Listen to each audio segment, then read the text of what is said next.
Hello there, this is Cookies, and I'm about to start posting a new series. Now, this one just ended.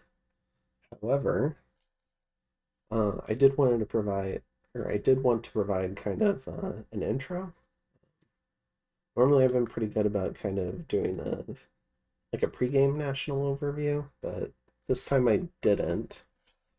But I will try to cover some of my thoughts going into this game. It's been a long-running game, so this game started in early to mid-February, and we're now in early October of 2024, of course. And so a lot has changed, and I feel like people have figured out a lot more about the game. But I did want to cover my thoughts going into the game, and I'll probably hold back on any thoughts that I've learned during the game.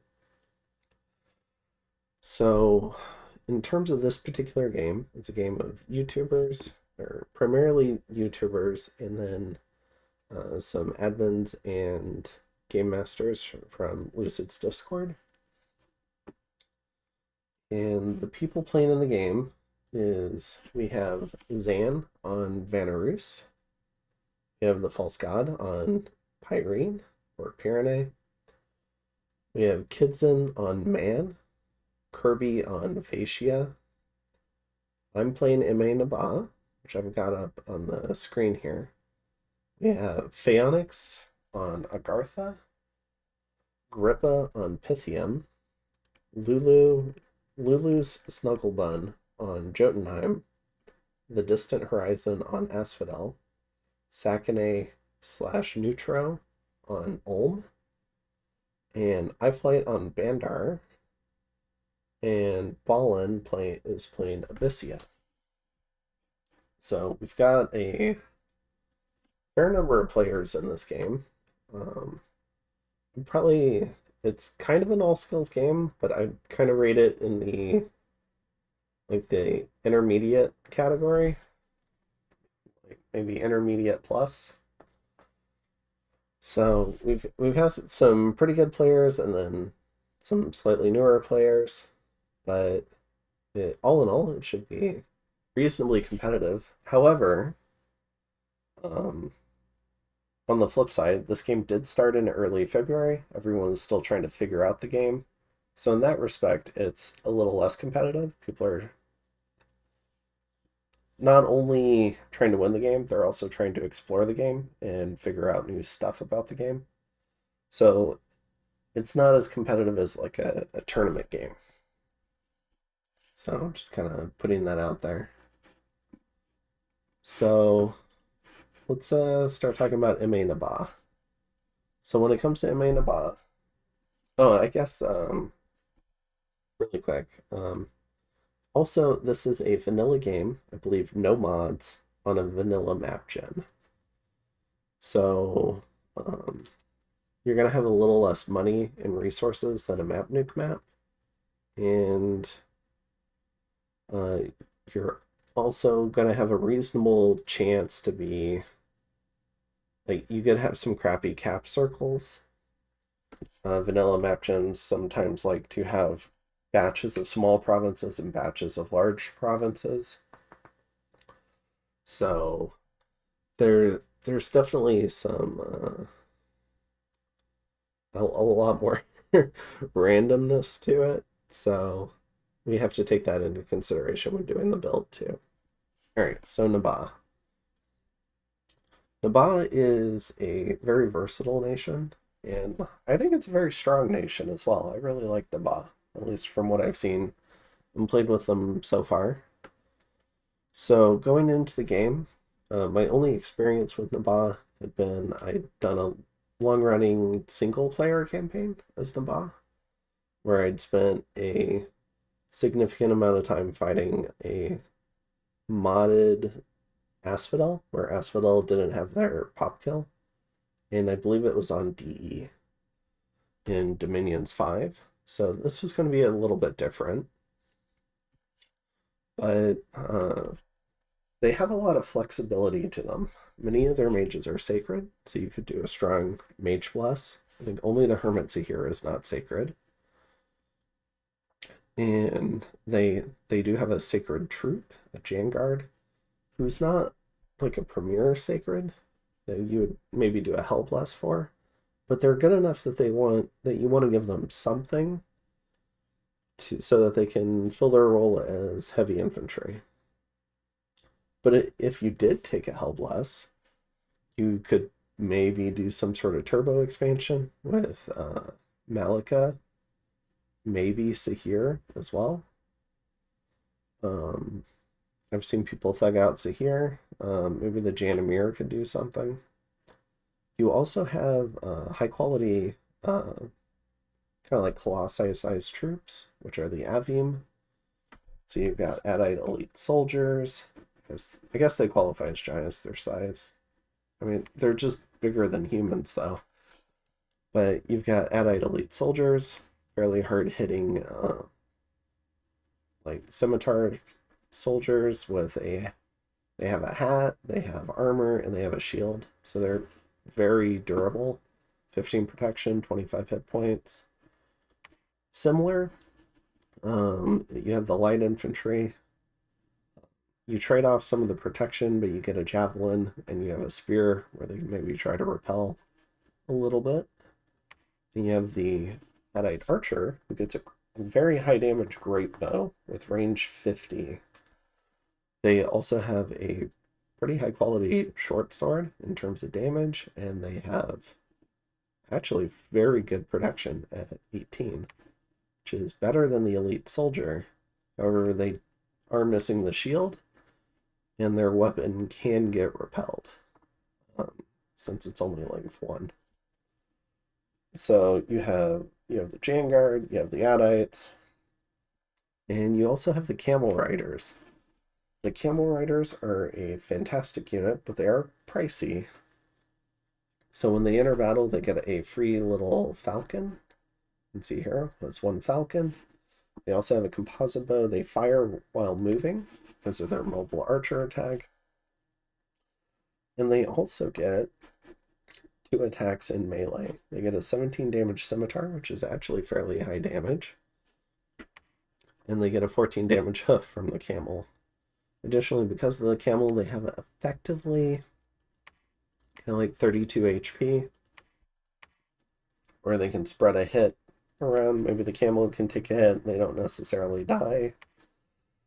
So they do have that going for them. Now, the camel is low MR, but I haven't seen people really take advantage of some of the mount mechanics yet, and maybe that's because I'm not fighting in advanced games. I'm in more intermediate games or intermediate plus games.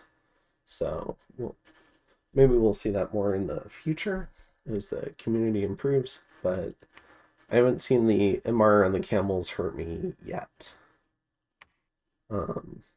Additionally, they are skirmishers, so they don't suffer a morale penalty if you put them in sparse lines, which is kind of neat. They have the Pillager. They also have the map move at 24 to do to make use of the raid mechanic, so they can raid and attack on the same turn, which is pretty neat.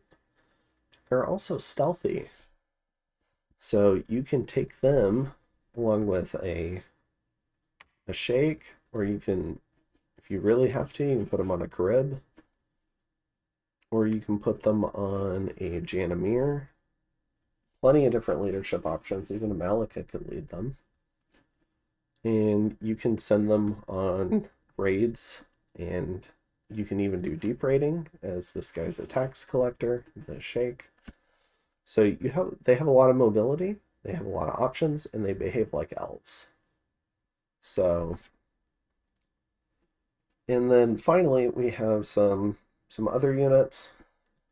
I've seen people use the Desert Warrior. They take archery buffs fairly well. They're a cheap short bow, but I rarely see people get the soldiers.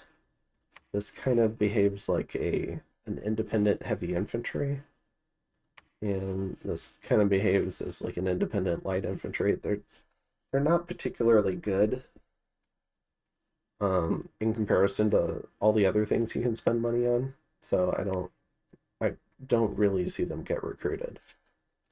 Some other national features is you have labs that cost 300 in wastes, and you have a foreign recruit mage that you can get who comes with a free hen, which is a battle summon, so that's pretty cool. And considering you can do foreign recruit troops, you can build whole armies with mage support without forts. And you can collect income from those places. So there is an element where if somebody doesn't control your deep rating, you can actually start recruiting in that deep rating environment and collecting income in it, and you can use it to expand from that deep rated position, which is an interesting threat vector. All right, and then in terms of commanders, you've got, besides the scout, you've got the Sheikh. We've talked about him a little bit. He's similar to the camels. He comes with 2 falcons. Still a mobile archer is a tax collector, which is pretty cool, and can do the raiding mechanic. His pillager 5. You have an Edite general. He's just at 27 HP with armor. He's a very durable commander, and he can lead with formations, which is useful. So this is kind of your stealthy raider with 75 leadership, and this is your kind of like your formation general. You can also get a Carib. Now, I really like the Carib. They have a number of different functions within Nabah. So you can use them as your research monkey. They're very cheap, 110 gold. And if you take magic skills, which you're incentivized to do because of some of your summons, then they'll research even better. So maybe, maybe like 9 or 10 research for 110 gold. Not too bad. They're cheap. Some additional like benefits of them is they're stealthy. So if somebody puts your research park under siege, you're not trapped there. You can take all your Caribs and you can flee the research park if needed. Additionally, because they're stealthy, they can lead your Vanguard in expansion and in the raiding game. So because they're Holy One, they can also bless those Vanguard. And they have Earth One, so they can do something like Iron Skin, personal Iron Skin, and then they can bless a raiding squad. And then they'll be reasonably tough for a small raid of, I don't know, 5 to 10 Vanguard. And then, so you've got this as a leadership option, as a research option, and they're still Holy Ones. If you're trying to control your Dominion a little bit, they can even pitch in on that front if you need them to. So I really like this mage. I think he's a little underrated. Next up, we got the Mukarib. I really like the Mukarib. 170 gold, a little expensive for Astral 1, but they also come with Holy 2.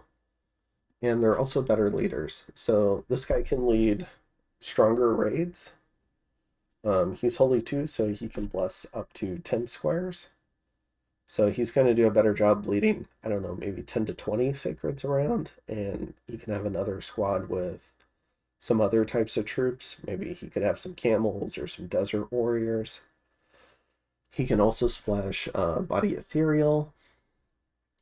He is astral, so he can enter into communions. He's Holy 2, so you can do a much better job preaching your Dominion if you need it. He's a fortune teller, so you can undo some of the effects of maybe taking Misfortune 2 on a build. And he also provides protection from magic duel spam a little bit. Now, there's a lot of S1 mages in the game that are probably cheaper than this. And so they might still trade efficiently into the Mukarib. But it does provide a disincentive if you bring like maybe 10 Mukarib that they'd have to trade into before maybe they could get at your Malika. because some of your Malika will have an astral random out as well. So another mage I really like, Janamir, has some basic thug pass, so he's really good on that front. So he can function as a thug. He'll get either fire, air, earth, or glamour. So depending on that, kind of determines what buffs you end up doing. But you can kit him out, so he does a fairly good job holding kit. He's an elf, so he can sneak away. He's got glamour built in for the mirror image effect. He is rather expensive at 420 gold, but he is also a fantastic general. So he can lead your main Doom stack. You can have one or two of them leading that. And then they can also function as either army thugs or as independent thugs out in the raiding game. Additionally, because they are great generals, they're stealthy and they have glamour, they can also lead raiding detachments in the raiding game. Now, because they have so many good buff paths, you probably don't want them as your primary blesser for sacreds. So maybe one of these guys could lead an army of camels and give them a big morale boost. Or he could lead a bunch of desert warriors and give them a big morale boost. Or he could be accompanied by a couple of Carib who would bless everyone, and maybe he functions as both general and army thug for a large raiding group. He's got a lot of flexibility. He is, though, kind of on the expensive side. Additionally, you've got the Sahir, yet another kind of like elf in the lineup. So he's stealthy, also has glamour. Now, this guy is a phenomenal mage. So he's sacred. He is expensive at 475 gold, but you're going to have an opportunity for Fire 3. He caps out at Air 2. He is your only source of Earth 2, though, which is extremely important in armies, so he makes a fantastic army mage because of that Earth 2. And he can do a lot of evocations in an army. And he can also random into Astral. Now with Astral, he can jump in as the master on a move group communion. Now you're going to burn that communion really hot, but if you take some sort of mage bless, or maybe some sort of regen type of bless, you could burn a very hot turbo communion. It's just going to be off path, so it's going to be really hard to keep it up and running. But I'm sure there's some ways to do it. But yeah, you'll be able to do all sorts of big army buffs with this guy. Maybe you could give him a bow afterwards so he doesn't burn out the communion. But yeah, you have a lot of options with this guy. So just a really good mage, and additionally, he's got okay stats, so you can thug him as well. You definitely want to give him a weapon, though, and some armor. So he'll take more gear to get going. But that guaranteed earth path makes a big difference. Alright, and then we've got the Malika, 675 gold, extremely expensive mage that has all sorts of wonderful traits. So we've got guaranteed fire 3, air 2, flamer 2, is holy, she can bless herself, gets 2 massive sets of randoms. This one's only 10%, but I mean, you'll probably get 1 or 2 of these in a game, and you could end up with some really interesting combinations. So for instance, I think at some point I'll end up with a astral nature mage, and that's a very key cross path for breaking into higher nature. So now, in terms of like what you're really looking for, ideally you're going to want a fire 4 mage at some point. With fire 4, you break into high fire. You can do all the fire things. You can do big fire spells in armies. Although you can probably cast almost everything already, which is fire 3, but it does help. You can, and with fire 4, you can add the hat. She's fire 5. And then you can do a lot of really big stuff in an army. Additionally, also a very good general.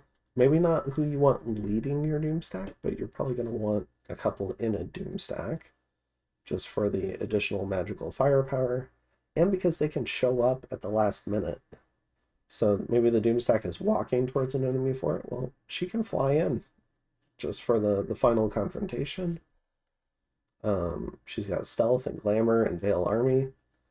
So she can, in the raiding game, she can raid even with leading Vanguard or Desert Warriors or Camels, and then she can slip away. She's got that same kind of like elvish raiding capacity. Also has magic power. So not only will she get, I think might get some more research.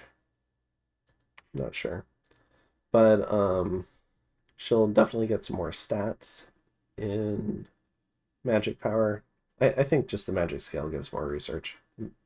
Kind of like misspeaking there. And then yeah, so you've got a lot going on with this mage, a lot she can do, and 120 magic leadership. Which, if you do a lot of summons, sometimes it can be hard finding someone to lead all those summons. So Malika can fill that role as well. So another excellent commander. And she can hide the full size of your army unless your enemy is diligently kind of like pinging things. Or she can hide a buildup on the border so that you can properly elf someone. Including, you know, maybe a bunch of Adites that you're hoping to siege down a fort more quickly while everyone else is out raiding. And the final mage we've got is the Hermit Sahir. So this is the foreign recruit mage. He takes 4 turns to recruit because he's only available outside of a fort. However, you know, it's not a lot of infrastructure. It's 600 gold for a lab, as opposed to 1,800 gold for a upgraded fort, where you might still need the 600 gold for a lab and 600 gold for a temple. So that's 1,200. So you're either looking at 3,000 gold to get 1 fort up and running, and I think it's maybe 7 or 8 turns. Or you can build a lab and get one of these guys in 4 turns, and he's also stealthy. He can be a researcher, and you know, 3 out of 4 are going to have a 2 in something, so they can be a capable combat mage with that. And the other ones can probably hold the glamour research booster for you. So they definitely have a role. And they can also create hin. So if you have maybe 10 or 15 hermits here show up to a battle, you can probably clear out the wall archers on one side of a fort just with these guys. So I think these hin are ethereal, so they can just go right through walls. And let's go ahead and take a look at some of the summons. So I've got the better overview mod turned on right now. Those are heroes. Yeah, let's take a look at summons. So you do have a fair number of summons.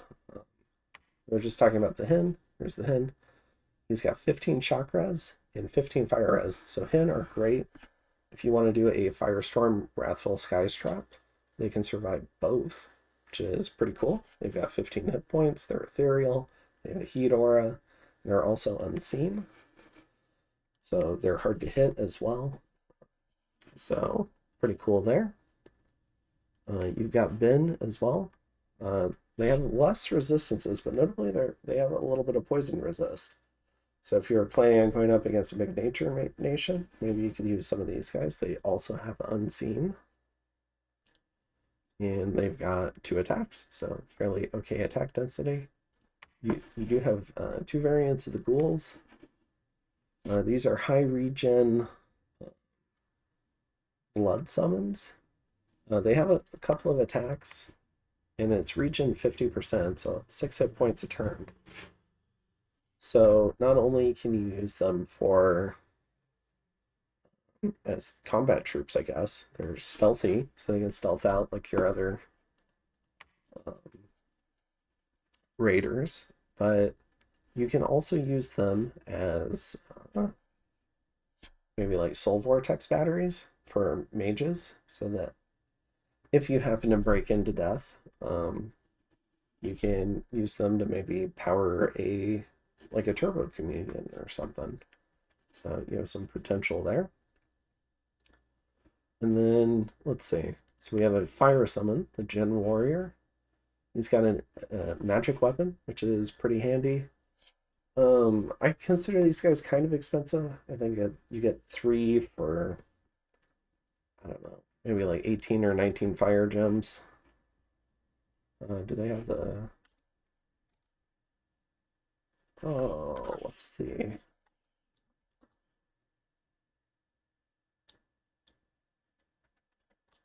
Let's see. I was trying to find the shortcut for bringing up spells. Oh, maybe I need to do this. Okay, so I needed to just go further in. Alright, so they're in conjuration. Is there a way to show just national?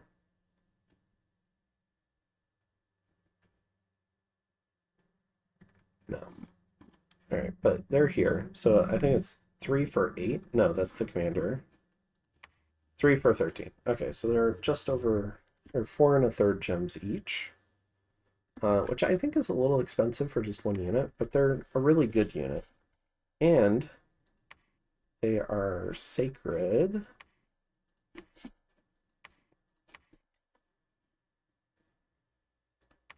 Yeah, so they'll take your bless as well. They come with unseen, they're flying. Malika could raid with them pretty easily. They have storm immunity, so if you need someone to punch through storm and get some magic damage in the backlines in a key battle, they can fill that role as kind of like elite paratroopers, although you're likely to lose them that way too. There's also Great Lions, kind of generic nature summon. You have the Salot, which is a seducer, also just a mage, or 2.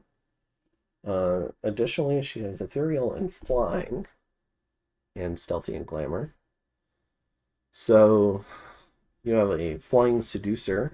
So if you have a fort suddenly put under siege, you can fly them over, and if it's not cracked, maybe you can seduce some of the commanders out. Or if you're about to put a fort under siege yourself, you can fly them in to provide some assassination help. So, very useful assassin, especially in sieges. They do get magic power, which is kind of nice. That will improve their stats a little bit. But you're probably going to want to kit them just a little bit, for assassinations and have them cast spells, perhaps. Additionally, you have the Gula, who is an assassin, proper assassin. She's also your primary way of breaking into blood. So she's got Blood Searcher 1. So you can get one of these for 31 blood slaves. And they hunt like a blood 2. So they can self-replicate. Now, a key thing about them is they do cost upkeep. So as soon as you can break into Shaitan, you do want to swap over to Shaitan, because Shaitan do not have upkeep. But they're also assassins. Now, if you want to use them in sieges, you're going to have to give them the spider amulet so that they can climb walls. And I think there's a couple of other items that do the same thing. But you will have to give them the ability to go over walls, but they do make great assassins. They've got death, so if you break into a little bit higher death, if you give them a skull staff, they can hoard up skeletons in an assassination, which is pretty strong. You can also put maybe a lifelong protection on them and create just obscene amounts of stuff. And maybe they can move in and try and do disintegrate, stuff like that. They'd probably be okay against basic commanders just as they are, but I think against better commanders you'll want to give them something. But yeah, they're also really good blood hunters. And then we have the Gen block. So with the Gen block, this guy can be a pretty interesting counter raiding tool. Now, he just sits out in the open, which is kind of annoying because once he's there, he can't move. So it can be, it can leave them kind of exposed, but they do have 50 hit points, 25 protection. They're easy to kill as smashers, but you do force opponents to kind of cater to them with either high damage, um, or armor piercing, or armor negating attacks, or spells. So it does force certain countermeasures in the raiding game, and they're pretty cheap. There are 5 Earth Gems. I kind of like the idea of hiding them in forts too. So if somebody tries to storm your fort and they find a few gem blocks that they weren't expecting, it could cause them to fail a fort storm. They can also hold things like various research boosters, especially alquils. I kind of liked putting alquils on them because they don't cost upkeep. So they can sit in a fort, that you can give them a few Jane Guard, and they can research without costing upkeep, or you can put them out in the open to maybe they can patrol, help provide some backbone to a blood hunting operation, or you can have them just patrolling out with maybe a small party of Jane Guard, just as like like an augmentation to your oh gosh, to your province defense. Now, because you have to cast them as a ritual, that means they are going to be on a lab. So that is one of the things that they're doing, is they're helping protect your unforted labs. That you do have an incentive to maybe build 1 or 2, at least as Nabah. And with some strategies, you could build more. So yeah, pretty cool. Also, you can put them underwater, which is also neat. So something else to think about. Now, their fire magic wouldn't work down there, but their air magic would. So that could be interesting. All right, and then next up we have the Hori. So we have the fair ones. And what's really cool about them is they have reasonably high nature, so they can help break you into nature.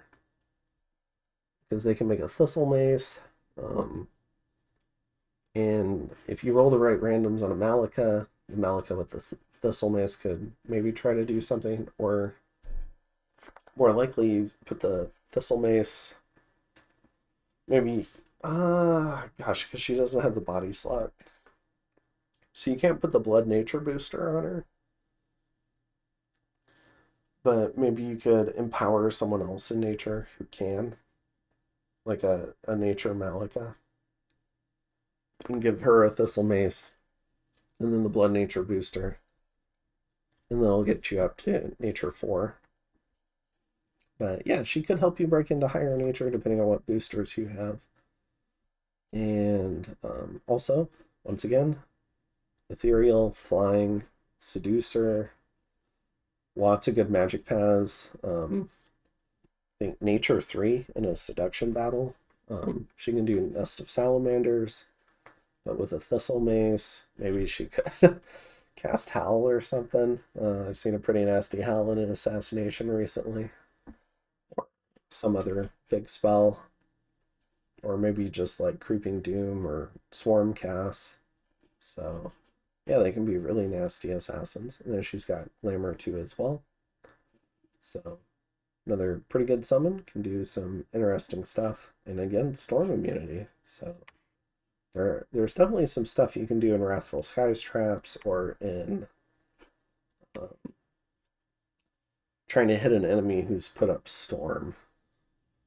Next up, we've got the Merid. This is your, I think, Conjuration 8 summon, and he's a big fire summon. Costs, I think, 68 or 69 fire gems. I could check really quick. Let's see here. 66. There we go.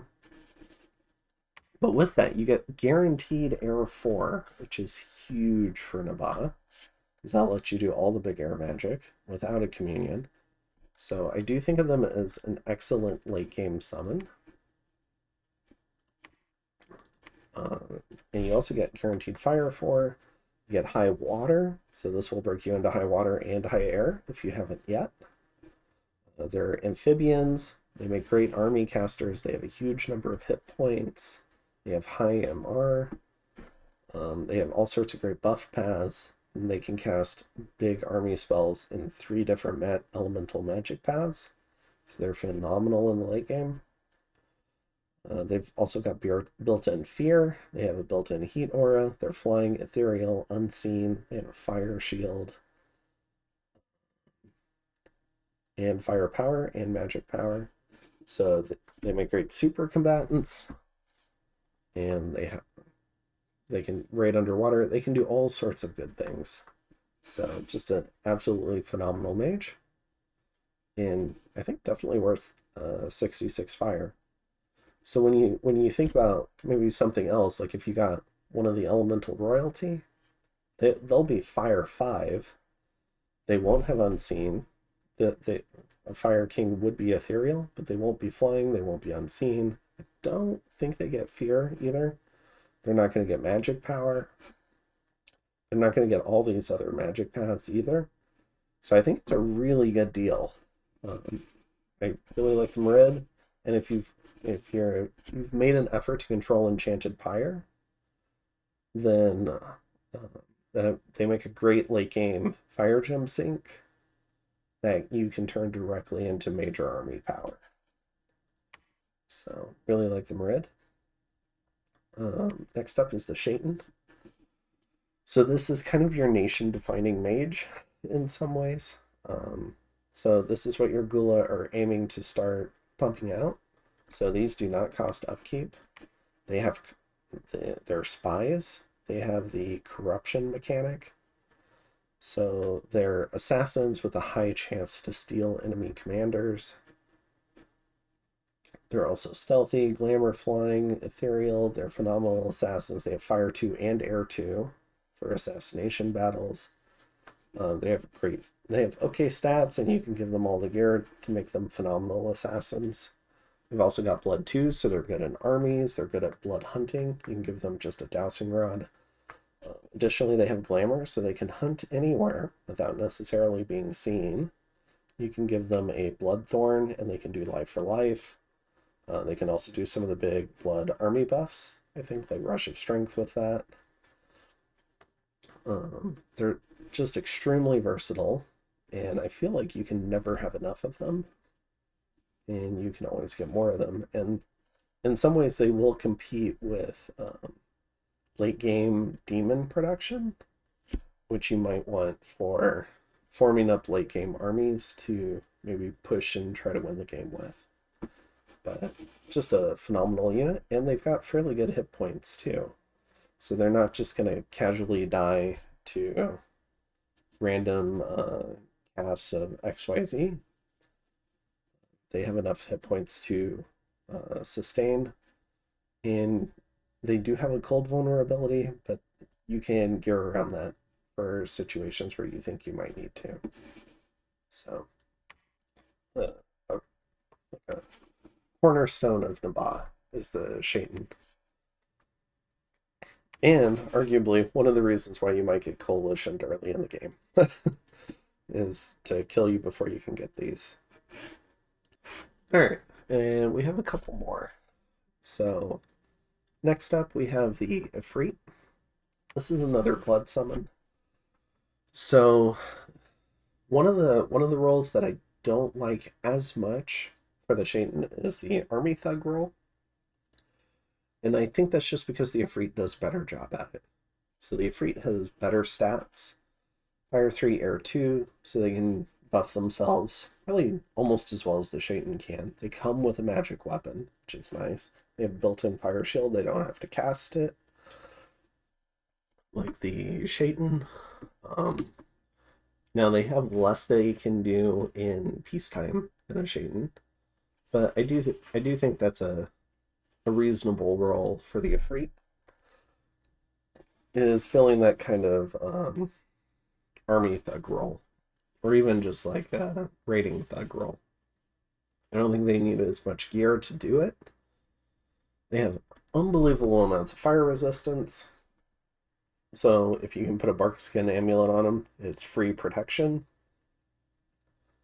They also have a little bit of shock res, so you could do some like personal iron skin without necessarily the drawback. But I think bark skin is really good. They do have a vulnerability to cold that you might want to cover up.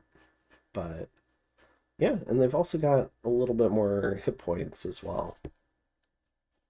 So yeah, free. I think pretty good value for the job he does. Again, he is flying and unseen. However, he is not stealthy, so he can get caught out. He's not going to be able to casually escape from a besieged fort. So you do want to be a little bit careful about where you position these guys. All right, and then the final mage is the Jinn. This is, I think, that 18 fire gem guy that we briefly looked at earlier. Just nice mage, doesn't cost upkeep. Fairly good early game fire gem sync. Just gives you a sacred mage that takes your bless, is unseen, has glamour, is stealthy, can do elf things, has okay leadership, and can do fire and air evocations. And that's all of the mini summons in the Ba. I'm sure I haven't covered many of their uses. So, and I think that's the majority of it. You do have the Great Dam, so you might not feel like you have to take growth on your nation. And you do have the Vault of Incense and Marvels to give you some bonus income to get you going. All right, so that's kind of the nation of Nama. For this particular game, let me go find my pretender. All right, so I think this is my pretender that I went with. So it's a Dormant Divine Glyph. This is kind of a last second change I made. That's when I found out that there were going to be 2 cave nations in the game. Felt like there was a high probability I would end up fighting one. And so I wanted to give myself the ability to teleport into a cave province and cast Earthquake on an army in there. I think that's a handy way of putting some threat level back on a cave nation that's maybe sitting inside their own cave, is you can threaten their doom stacks as well.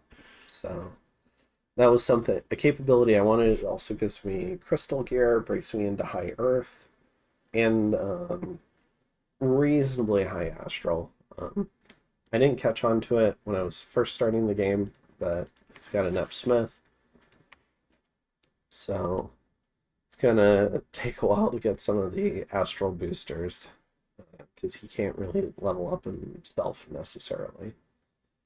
Additionally, with these paths, if I get, again, the water booster, I can do Rune Smashers, which is pretty nice. Also, so there's kind of that aspect for the pathing, breaks me into water a little bit. It's Dom Strength 8, so I get a fair amount of Dominion in it, which can be handy.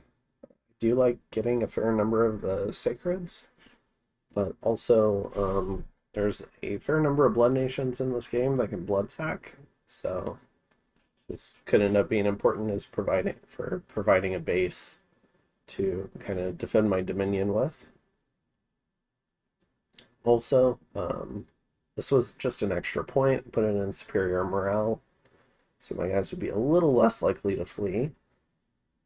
And then I got 4 defense skill. 4 defense skill on Vanguard definitely will let them expand. Not too differently from the doing a similar bless in the kind of like Colossi game that the False God and I played, where I was playing Machaka, he was playing Baratos, and we took a defense skill bless to help us expand because it just really whittles down the number of hits that your Colossi end up taking and makes them a lot more survivable. And it's fairly cheap. And with this, I do get fairly good scales. So I take 1 turmoil, but neutral production, so I can still make a fair number of sacreds. I dump heat by 1 because if you go to heat 3, you start losing population to the kind of like the pop kill effect of heat. And it can be very easy to start slipping it up into heat 4. And then additionally, I took growth because I knew I wanted to try breaking into blood and getting into late game Naba. And I also took luck 2, trying to score some more money, and magic 3 because I have a fair number of summons with magic power, and even the Malika have it. And also it helps research. So yeah, just wanted to go ahead and take magic 3. Also, this guy's innate caster, so lets me get off a much faster earthquake than what is otherwise possible. Maybe before defensive buffs have gone up. So yeah, that's the god I'm going to end up taking. And I think that's it for this one. I think next I'm going to try to post some kind of like different expansion tests. I have one that I recorded from way back in the day, I think in February or maybe early on in early March. And then I'll try to do a couple more kind of showcasing some of the alternatives you have for doing expansion. And yeah, I think that's it. And then I'll start posting the turns. So hope you enjoyed this one, and I'll see you in the next one. Have a good one.